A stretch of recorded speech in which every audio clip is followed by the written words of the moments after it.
Affectionate salutations to Dr. Holowchak and to everyone here. Welcome. My name is Thomas Huynh. I am a published author holding a bachelor's degree from the University of Washington in Seattle and a master's degree from Vanderbilt University with scholarships in American history.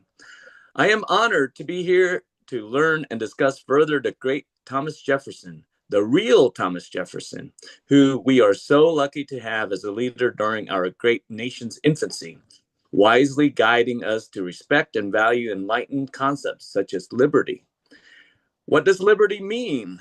So, Thomas Jefferson, said Dr. Holowchak, might be the most significant ambassador for liberty that the world has ever seen. That's a bold claim, and Colonel Holowchak tends, as viewers know, to shy away from bold claims unless there is ample evidence for them. Today, we shall challenge the Colonel to back up that claim. Why was liberty so fundamental for Jefferson? And so, the topic of today's show is Thomas Jefferson's obsession with liberty. The aim of the show, The Real Thomas Jefferson, is to get real about Thomas Jefferson, to revisit and revise the revisionists in the business of deconstructing Jefferson's prose, his letters, addresses, memos, etc. Nearly all Jeffersonian biographers today take it upon themselves to write of Jefferson's Janus facedness. What does Jefferson say most often cannot be understood literally, they say. His prose must be deconstructed, and so intuitiveness and knack are needed in preference to logical acumen. It is commonplace to call the man a hypocrite and even a contradiction. This show, of course, then aims to dispel that myth. Jefferson can be known, and logic, not intuitive and discretionary deconstruction, is the method. I'm Thomas Huynh, and this is The Real Thomas Jefferson, episode 40. Hey, pretty good. Welcome, Thomas. You and I were introduced last night. We talked on the phone for a large amount of time. And yeah, I was glad to meet you. You're a Jefferson maven, and you popped out. You want to pop yourself back onto the screen, please, here. But yeah, so let's get back to the show here, I guess. We're going to talk about liberty today. So I was glad to meet you. You're going to be doing the videos with me from here on in. And I'm ready whenever you are. Oh, well, I apologize for that. I got disconnected for some reason. So that's the beauty of technology, I suppose. So we're not there yet with flying cars and whatnot. Okay. Dr. Holowchak, let's start the discussion. And so my first question to you is, in your book, The Disease of Liberty, Thomas Jefferson, History and Liberty, you write about Jefferson's obsession with liberty. And so the following, I'm quoting you, okay, in this book. Since publication of that book in 2017, I have become fascinated, if not ensorcelled, by Jefferson's almost pathological obsession with liberty. Like John Stuart Mill after him, Jefferson recognized the real worth of that meaty concept, and he aimed to tackle the selfsame question with which Mill obsessed in On Liberty. How can humans be free in any meaningful sense of the word and yet live as social animals? And so, unlike my 2017 book, the focus of this book concerns Jefferson's obsession with liberty, which here I claim was not merely an inspirational notion, but something real. Okay, now obsession is a really strange word that you're using, for it tends to suggest something bad. Does it not? Please explain. Well, yeah, and I use that word, obviously, the title is The Disease of Liberty, and that automatically brings to mind something bad. And obsession also tends to bring along something bad, but disease and obsession need not be bad things. Disease merely implies contagion. Something is contagious. And obsession, I can have an obsession, say, with virtue. Is that a bad thing? I could have an obsession with truth-telling. I don't think that's a bad thing. So there are some things, like Stoic philosophers, Aristotle and other philosophers might say, some obsessions are really quite good. But I like the word obsession simply because it does imply suggests to most people something bad, and it catches their attention. Now, so talk about obsession. Liberty is I have been, like I said, ensorcelled, bewitched by Jefferson and Liberty, which made me write my second book, focusing on history and liberty. And I started reading this book by Eric Foner. I don't know if that comes up, but it's titled The Story of American Freedom. And I got rather robustly into 7 pages before I stopped reading. He's one of the foremost historians. And yet I just thought I didn't understand the motivation. He writes, basically, I'll just read a couple things here. He writes, the history of, in this book, the history of what historian Carl Becker, who's a progressivist back 1930s, called this magic but elusive word, is a tale of debates, disagreements, and struggles rather than a set of timeless categories or an evolutionary narrative toward a preordained goal. The very universality of the language of freedom camouflages a host of divergent connotations, what the word means basically, and applications. It is pointless to attempt to identify a single real meaning against which others are to be judged. There's no one meaning of liberty. Rather than seeing freedom as a fixed category or predetermined concept, I view it as, and I quote here, an essentially contested concept, one that is by its very nature is the subject of disagreement. Use of such a comment automatically presupposes an ongoing dialogue with other competing meanings. I can go on and on. Yeah. Basically, what he's saying is there's no one meaning to liberty. And I think that's crap. I just do. I think he's confusing in philosophical terms vagueness with equivocity, or what do you want to say, polysemy. To say that something is vague is to say that something is very blurred in understanding. We're never really going to understand it. It's hard to grasp. It's hard to get a handle. It has overlapping meanings. To say that something is polysemous is not the same thing to say something's vague. Liberty has very distinct meanings. It is capturable, but there are many of them. That doesn't make it vague. So what I mean by that is it's an ambiguous term, but it has many precise meanings. And philosophers over the centuries, Isaiah Berlin, Aristotle, and others have come to define, give it very precise meanings. Foner's book, to me, I put it down after 7 pages, and I can't pick it back up because it's just, there's no motivation. It's like saying the term can mean anything over the years. Okay, if it can, then what the hell good is it to write a book about it? Right? I mean, if it can mean just about anything and there's no fixed definition, freedom can evolve to denote a house, according to him, which to me, no, it can't.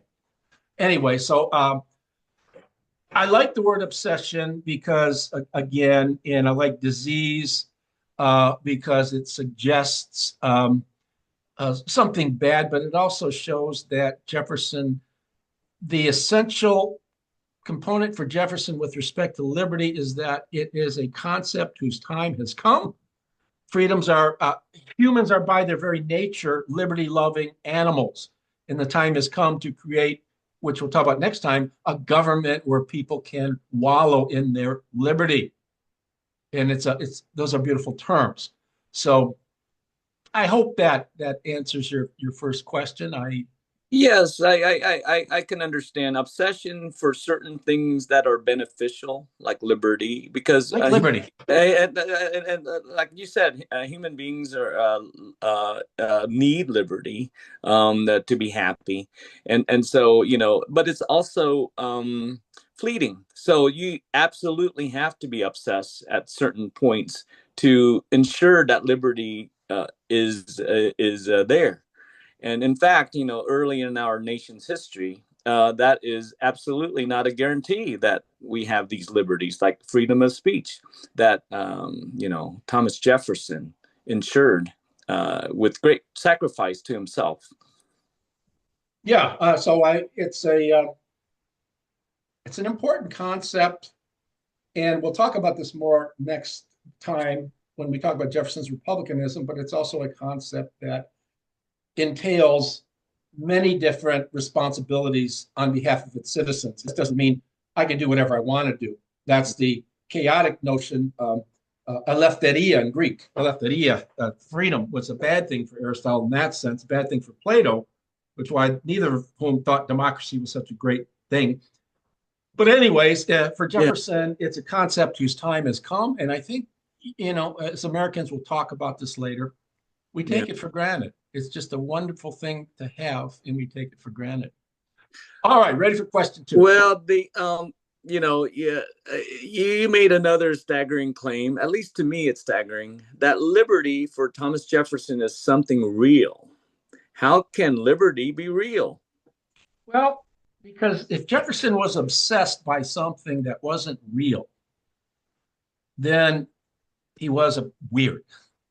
Imagine someone being obsessed with unicorns, which don't exist. At least I hope they don't exist.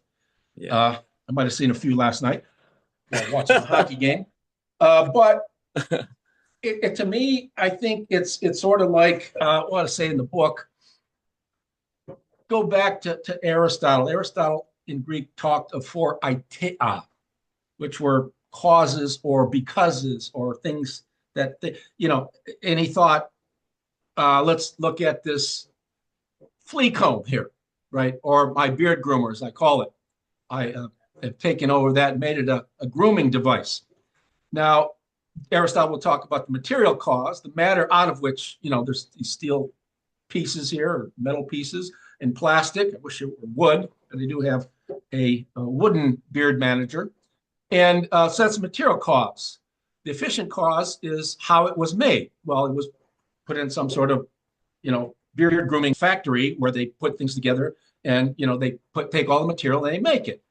And then there's the formal and final. The formal is the definition. Assume this is a beard manager. It's really a flea comb, but assume maybe I have fleas in my beard. I don't know. Assume this is a beard manager. The formal cause for Aristotle is its definition. What is it? It is a combing thing. Definition. Now, the final cause for Aristotle, its telos, is it actualizing its formal cause. It's a combing thing, but right now it's not doing anything, right? Now I've actualized it. Got out a few fleas, whatever, but I'm actualizing it. It's so in a matter of speaking, freedom is something like virtue for Jefferson, as it was for the Stoics, Plato, and Aristotle. And in Aristotle's terminology, it's not enough just to have the capacity for freedom. We have to actualize it. It's something real in a sense. And I'll explain further. Let's talk about physical health. I say in the book, person P possesses physical health. That just means person P is in such and such an optimal physical state given his unique physical constitution. So health is a property of the body, but it's a thing in a sense, right? It may be dependent upon physical bodies, but it's an actual state of affairs that a body attains at some point. Because because he has a flea comb. So he's without fleas, so he's physically healthy. He's physically healthy. I don't know if I can say that about me. Now, person P possesses virtue, means person P is in such and such an optimal psychical state given his unique psychical constitution. Aristotle, on my reading, was a complete physicalist, so psychical constitution is part of your bodily constitution. Now let's talk about liberty. 2 sets of times I talked about in my book 4 types of liberty for Jefferson, 2 of which are very important for moral liberty is a different sort of thing. You like the Stoics, Seneca has always said a person can be free in jail. A person can be free anywhere. Then again, he talked about suicide, which implies to me that, well, that's not really, you can't really be free if you're contemplating suicide. But he talks about personal liberty. So I say person P possesses personal liberty if and only if person P is in such and such an optimal condition given his unique physical constitution to lead a self-sufficient life. Right. Now he's in a position where he's free to act as he wants. Civic liberty. State S possesses, talking about polities here, possesses civic liberty.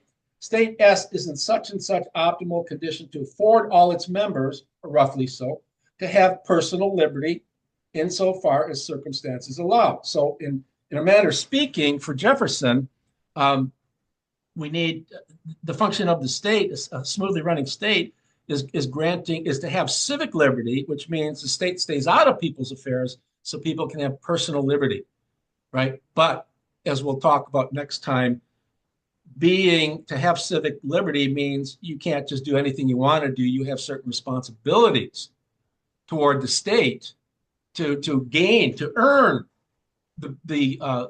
so I'll read from my book here.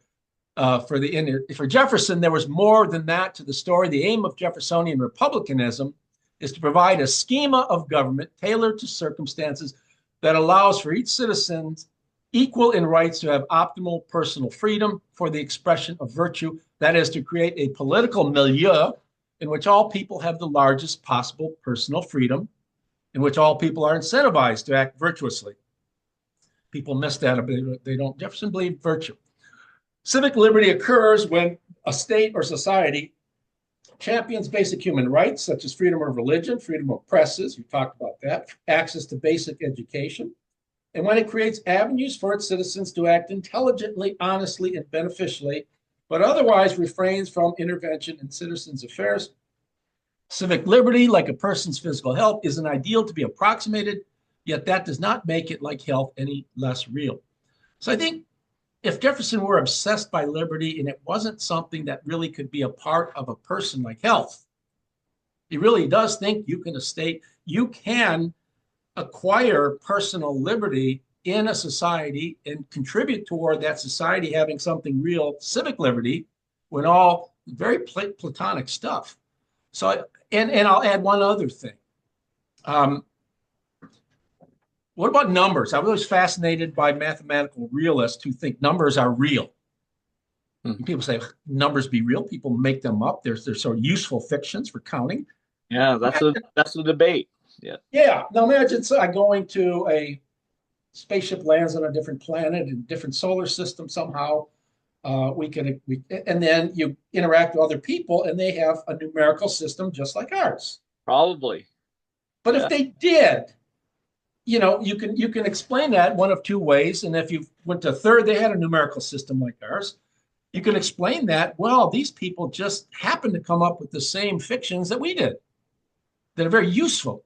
Or you can explain that they've discovered something that we've discovered, that numbers are real. They may not be in objects per se, but they're floating around in reality, in some sort of other form of reality, because they can be discovered. They're not created. They're not inventions, they're discoveries. So that's what the argument for mathematical realism. And I happen to be, in a weird sense, I really like the argument for mathematical realism. I think numbers are real, perhaps geometrical entities as well. Aristotle didn't think so. Plato probably did. That's number two. That's all I can tell you on that.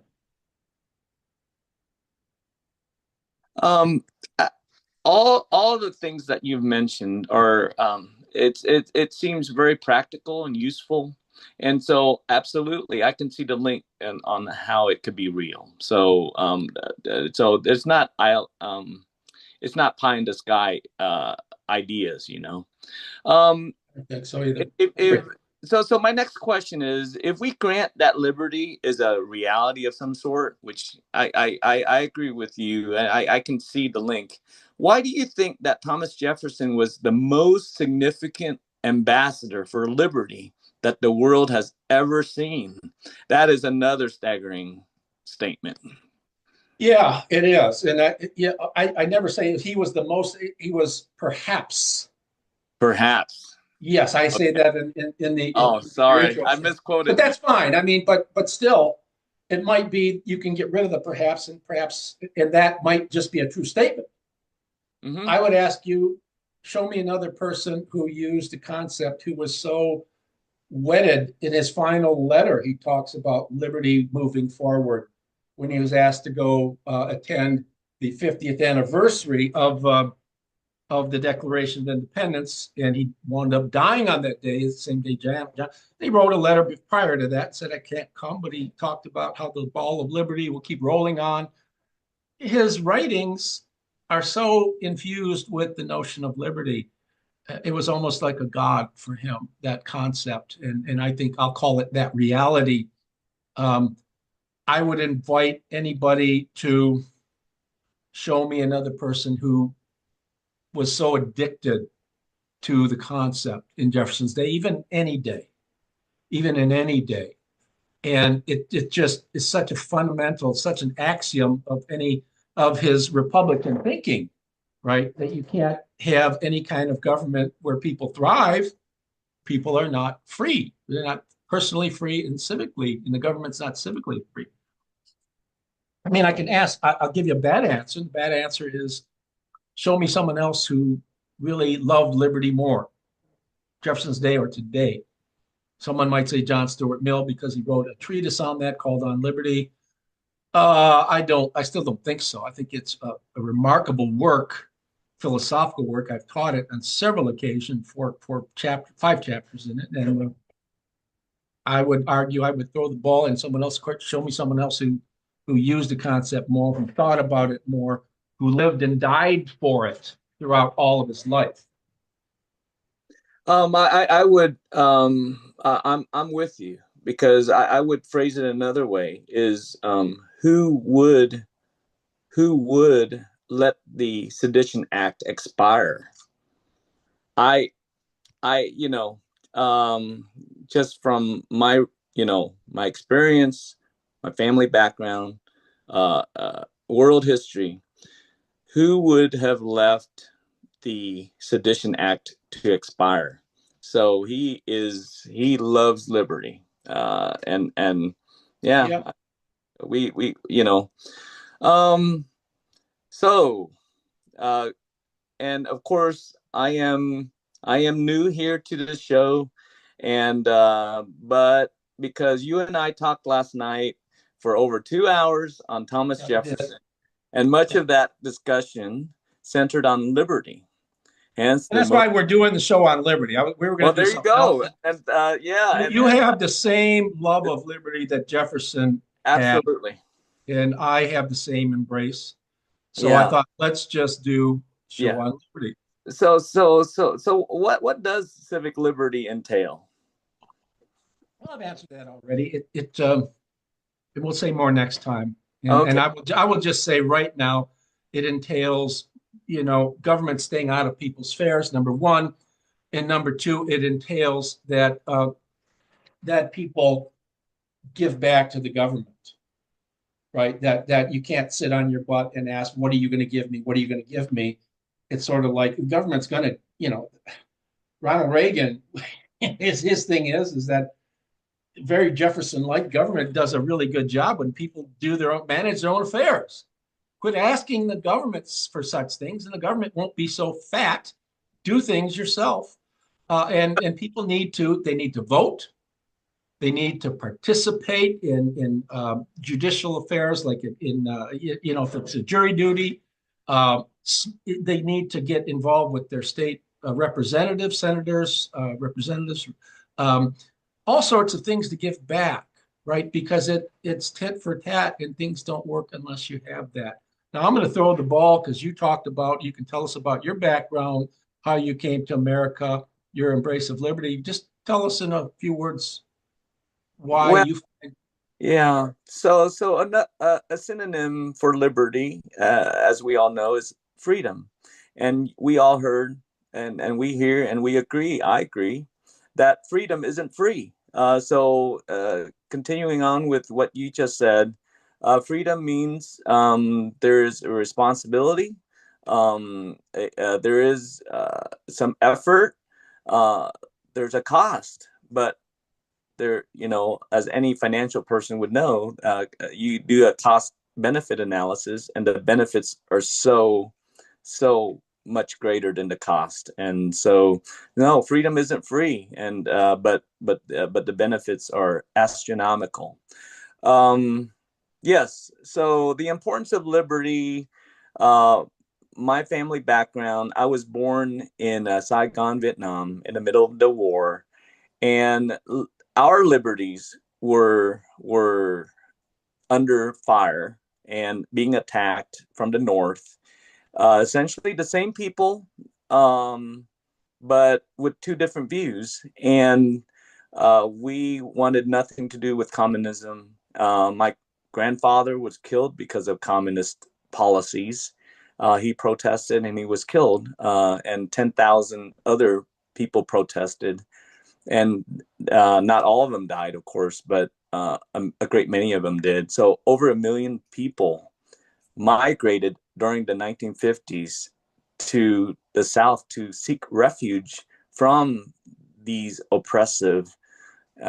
Million people out of about how many? What was the total population at the time? Oh, I don't You know, know, but 1 million people it's is a lot. Yeah. is not a, yeah. It's the just to say a And great. it's a very risky move, right? Too. Right, right, and they're Vietnamese, and so I think a lot of the general public, of course, they especially the new people, the newer generation, they don't understand. They think it's Vietnamese against the Americans. Absolutely not. So I was born in South Vietnam, in Saigon, as I mentioned, and we love the Americans, and they are the ones that supported us trying to fight communist policies and communist rule. Unfortunately, as we all know, they won, and that liberty is not guaranteed. Like I said, it's not free. Unfortunately for the South Vietnamese government, there were incompetencies and also, unlike Thomas Jefferson, a very self-interested, power-hungry element, which is actually very common. So Thomas Jefferson and the founding fathers is, how should I say, it's a rarity. It's probably 1 in 1 million, I would say. If we run the experiment again, it would be very, very unlikely that a government would start out like that right off the bat, because you absolutely would need to try over and over again because of just, Are you you know, talking about the American Revolution? You talking about the American Revolution? yes, right, Yeah. Okay. right. There you go. So Well, obviously, you know, we're I've talked extremely about lucky. before. I've talked Extremely. about before that Jefferson always called it an experiment. He didn't know it was going to work, and we talked about how George Washington was willing to give it a try, but overall he didn't think it would work. Yeah, see? In some sense, and I argue in this book, it entails moral maturity, perhaps beyond what most people possess, because as you said, it's not free. Selflessness, which is, as you and I all know, in the practical world, it's a rarity. So most people's actions, I say almost everybody's actions, are based off of self-interest. And so we were so lucky to have these founding fathers who are more than self-interested. Yeah, and all we talk about is slavery and sexuality and all sorts of stupid things to tear down these great figures who risked. As we talked yesterday, Jefferson gave his life for liberty. His whole family was at risk because of his addiction to this concept and his willingness to try to make it serviceable and actualizable for all Americans, and to have this experiment hopefully work to serve as contagion, as a disease that other people, a good disease other people can catch. Dr. Holowchak, who is more admirable? Someone who is in a privileged position in a slave-dependent state, being against slavery, and that's inarguable. I mean, that, he was against slavery, or someone from the North who didn't own slaves and being against slavery. Who do you think is more admirable? Well, I'll give you your answer, and that's my answer too. It's being in the South, owning slaves and working, as I mentioned numerous times, all of his life to eradicate slavery, but it's also has to be done with consent of majority of people in There you his go. state. Tried If the many majority times. of people, Yeah. yeah, it has to be. You might want to say, here's an argument against that. Well, slavery is a moral concept, and equality is a moral concept, and that sort of transcends political issues in the state. And Jefferson probably would have agreed with that, but still, you can't, in the short term, if you try to force people to see that the right thing to do is to eradicate the free slavery, you can do more harm in the short term. And that happened, right, with the Civil War. I'm not saying Civil War was caused by slavery because I don't think so, but it was a part of the equation. So anyway, that'll segue into, let me share with you, and thank you for your experiences. And I'm really happy to have you. Hopefully you'll be doing shows and we'll be talking about a whole host of issues. Someone who appreciates Thomas Jefferson, someone who loves liberty, someone who brings in a different cultural perspective to maybe wake Americans up to say, boy, do you realize how good you have it? In the background, you see my thing. You know what that is, or you remember? Ellis Island. Yes. Right before the Statue of Liberty. Yes. I was lucky enough to visit it one time, and it just blew me away reading about all the stories about people who came, left everything behind, came. Some got in, some didn't, had to go back. And it broke my heart. In my book, in the introduction, I talk about, since I work on Ukrainian history, I talk about two Russians.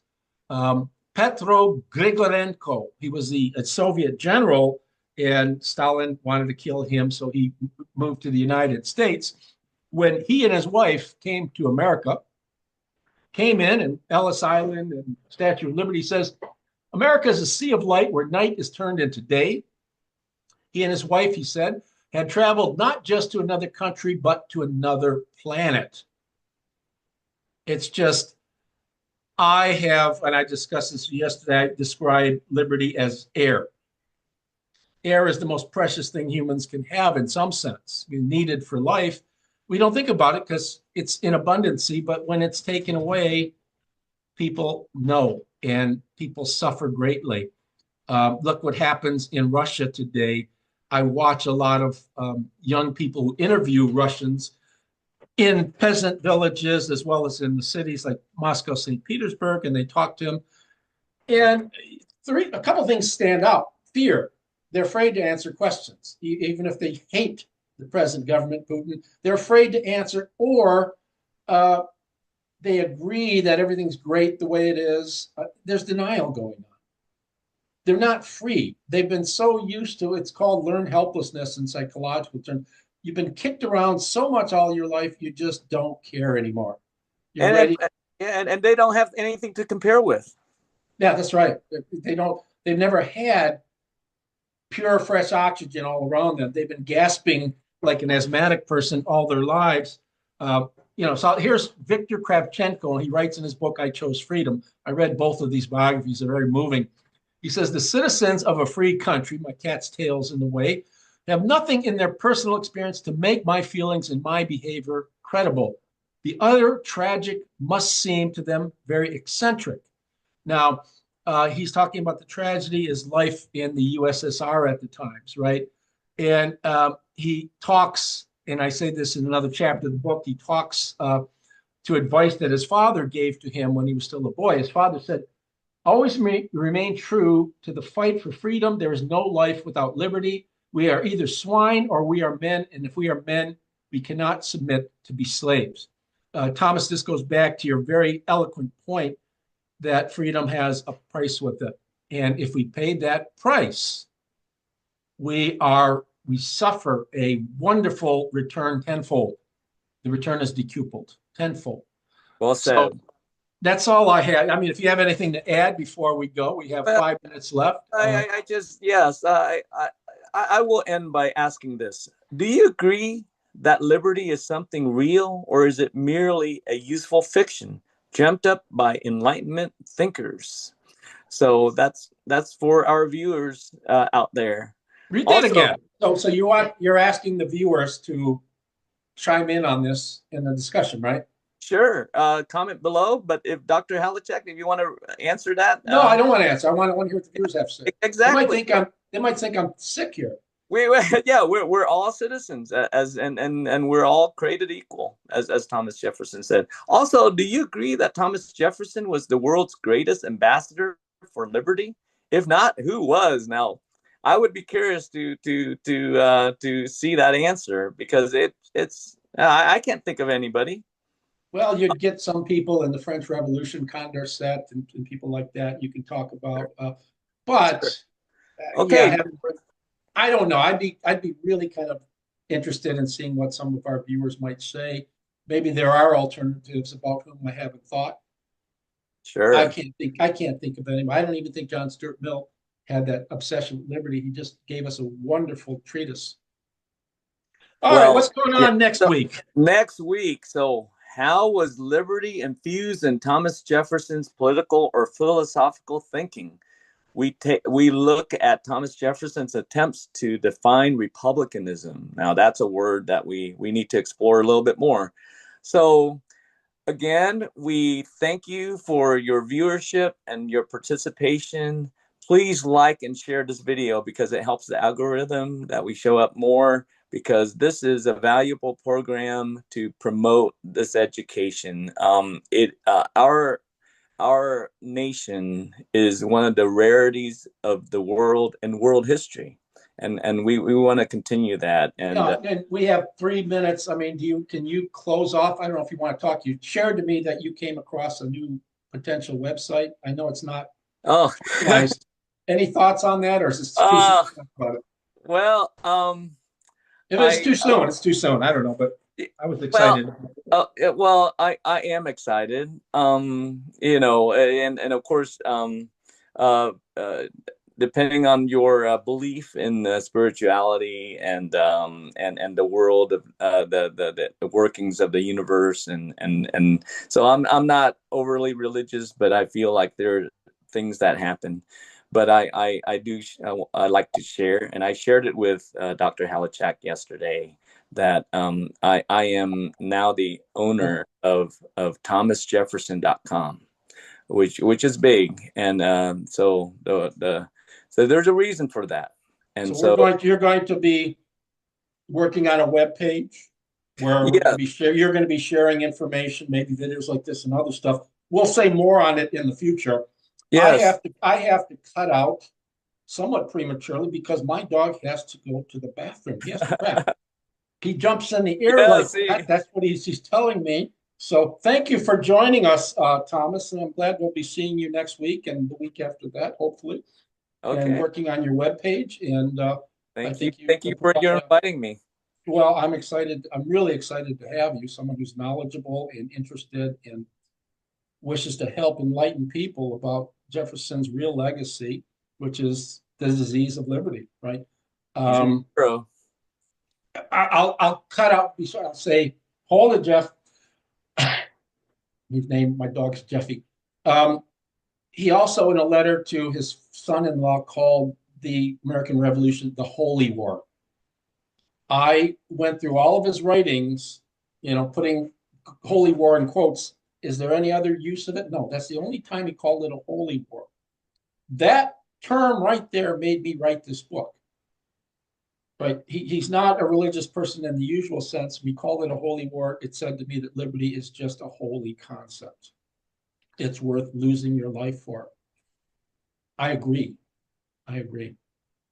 All right, Thomas, thank you. I'm going to You. clog out. I'm going to get my dog out. We'll post the video in a bit, and we'll do this again next week. Okay, great. TTFN, and you have your sign out with James Madison or something, or no? All right, talk to you next week. Okay.